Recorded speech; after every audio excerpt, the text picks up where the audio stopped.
Hi guys, welcome to another segment of Monday Mommy Motivation. I have my good friend Olivia here today and my star, Nathan, Nate, who's 9 months old.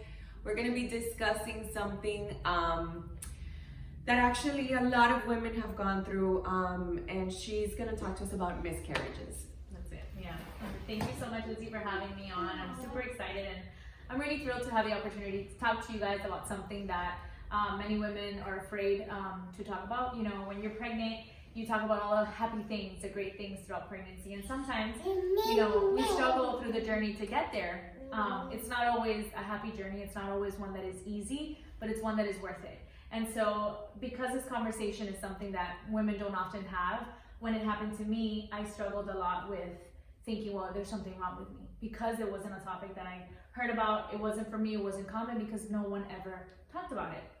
So I had miscarried. I miscarried 4 times. Before him, I did miscarry twins. Oh my God. I know, it's crazy, but it's cool because I know I carry the genes. Here's the happy ending. But that's the happy ending, right? Exactly. So when my first miscarriage, the first one the doctors didn't really call it a miscarriage. It's what they call a chemical pregnancy. And you might or might not have heard this term. Maybe it happened to you. Maybe you've heard it along the way. But chemical pregnancy, what it is that you get the egg meets the sperm, but it never goes to the fallopian tube. So your body starts producing HCG hormone, but in reality, like, you never really were pregnant. Your body it started the motion, but it just kind of dissipates before anything. Like, there's never a sac or anything like that. So in this situation, I took a test 4 days before my period because we were trying, and I was just, we get crazy and we're like, oh, I want to get pregnant, so you take a million pregnancy tests. I remember. It's like, you know how it is. It's like you're so excited, and so I found out 4 days before my period was due. Great, it came out pregnant. Oh my God, I did this whole thing for my husband, and then 4 days after my period was due, I will never forget it. It was 4th of July.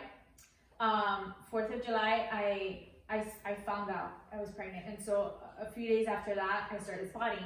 Oh my God. And I had the book, What to Expect. What to Expect. Which will tell you, expect spotting, sometimes it's normal. So I was hopeful, and a part of me was like, but then another part of me was like, well, maybe it's fine, this is okay. But then I started bleeding, and then I got a full-on period. Oh no. And so I went in, they ran tests, they did blood work, and I only had a 12 count of HCG level, which is so low. That's why they're this was a chemical pregnancy. Your body never, by that stage, I would have been in the hundreds as far as the level. But because it was so low, they ruled it out as a chemical pregnancy. So that was my first story. And then on 2 other tries, about a year later, I got pregnant again. I went in during my 6th week, and we heard a heartbeat. Oh, so for me, that was oh, finally, it's happening, yay. That was our first appointment, and then I went on to my birthday weekend. We left to Disney World.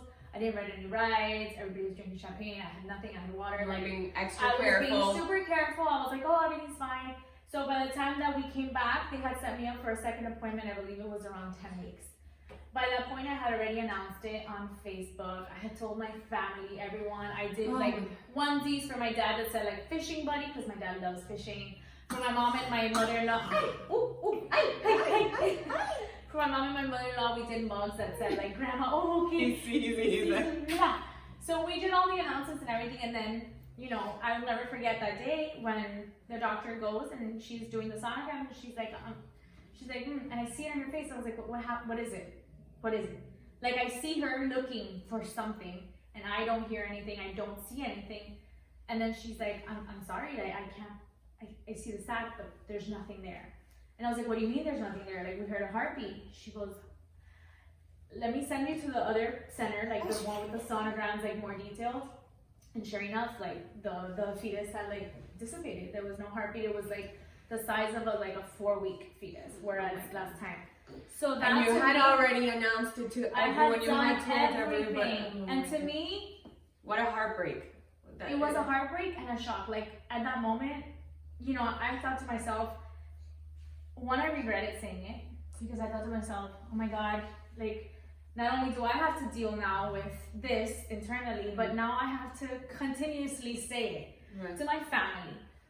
people are gonna ask me, my friends on social media are gonna ask me what happened, which they did. And for months I had to be explaining myself, and I just wanted it to go away. So I was like, I can't believe this. So that was that. Then about the summer that came, so that one, it's funny how life is. So that one, the one that I lost, I consider that one the one that I lost a while because it was the one that I announced. The other ones people never knew about. So that one, the due date was May 12th. It's funny because his due date was May 15th. So it was like the pregnancies were like the same. I got pregnant at the same time, just a year apart.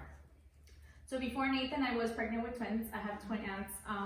So it's not a gene per se. It's hyperovulation. So you ovulate one egg at a time. Mm-hmm. So obviously I carry that, I guess, genetic disposition where I do ovulate multiple eggs.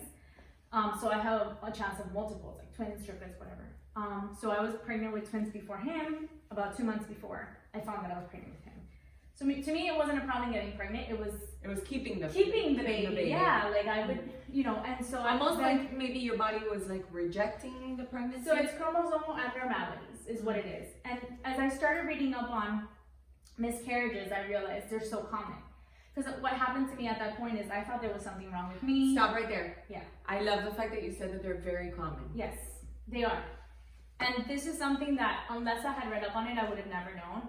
So statistically, I think it's between 80 and 84% of first trimester pregnancies end up in a miscarriage. So it is a really high percentage. Being pregnant is a blessing and a miracle in itself. Like, it's not easy. Like, people think getting pregnant is so easy. It's not. Actually, you have a higher chance of miscarrying than actually going through the pregnancy. And there are so many things that go on when you're pregnant inside your body. Like, it's like almost like when a plane leaves the runway, there's a checklist that it must go through. Mm-hmm. Your body has the same checklist for this child. Right. If the child is not genetically, the genetic disposition of the child is not complete, more than likely your body will reject it. Mm-hmm. And so what happened to these fetuses was that there was a chromosomal disposition that was off. Something in the making of this baby wasn't right. Right. And then your body realizes that most of the time, sometimes, and so your body will, kind of like, okay, well, this isn't right. Goodbye. Which is sad, and sometimes people will think like it's a little cold to think of it like that, but to me, I have to think of it as some way of my body making the decision for me, like something was off, so we're gonna give this another chance again, but not this time. And so I didn't think of it as, I'm so unlucky, it's a loss. Like I was never depressed about it because I know it can hit hard. Some people sometimes have many losses like I do, and then they stop trying, they give up. They'll think of IVF and everything. And don't get me wrong, there was a point where I thought that there was something wrong with me, and I had a lot of genetic testing done on myself, my husband, more than 21 blood tubes, taken out of me, of Joey. Like, it was a whole process because I thought there was something wrong. You thought something was wrong. Yeah. And so many women think that there is something wrong with them, because it can be devastating. It definitely can, especially when you're trying and you want a baby so much. And then everybody around me was having kids, and I was like, well, it was to a point where it's like, well, why me? Like, why am I part of that statistic that can't? I became part of the statistic of that 80% that loses their baby. And it was just continuous. And it was frustrating because it got to the point where I started to believe, like, I'm never gonna have a baby. Like, I'm gonna have to find alternative motives. Like, I'm gonna have to look into IVF, which my insurance didn't cover, and that's a lot of money. And it's very expensive. My sister did IVF. My sister too. Yeah. She had one failed IVF, and then she had my nephew. That's how.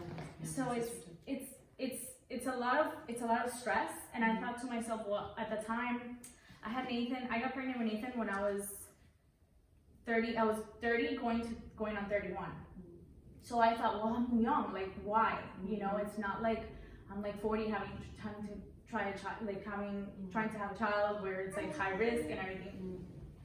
So then, we got pregnant with twins at 6 weeks. They never had a heartbeat or anything. So we went in, they're like, there's no heartbeat, come back in a week. But that, one of them completely like disintegrated in the sac. It was only one. So that was that. And then 2 months later, I got pregnant with Nathan. And here's Nathan! And it was natural. Like, we didn't do anything. There was no hormones. Like, I did not do anything for him.